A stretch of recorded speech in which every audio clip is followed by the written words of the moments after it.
یہ اشعار اللہ کی واحدیت اور عظمت کی تسبیح بیان کرتے ہیں۔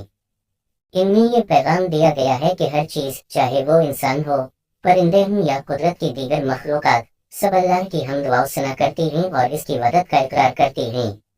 تشریح: اللہ کی عظمت۔ شروع میں اللہ لا الہ الا ہو کا ذکر ہے۔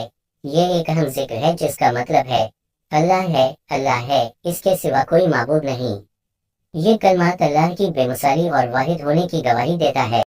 اجتماعیت: مختلف مخلوقات کی جانب اشارہ کرتے ہوئے یہ دکھایا گیا ہے کہ زمین، آسمان، والدین، بچے اور جانور سب اللہ کی عظمت کو تسلیم کرتے ہیں۔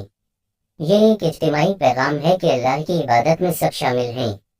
تقدس اور محبت: اشعار میں محبت کا عنصر بھی موجود ہے، جہاں ہر چیز اللہ کے ذکر میں مشغول ہے، جو انسانوں کو بھی اللہ کی یاد دلانے کی کوشش ہے۔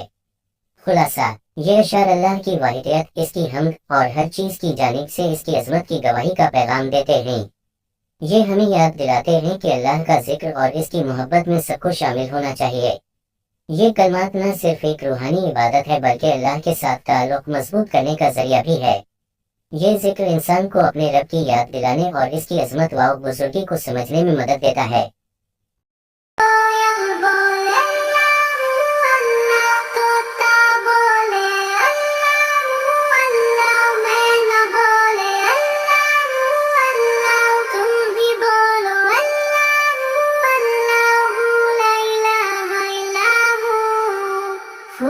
بولے اللہ اللہ، تتلی بولے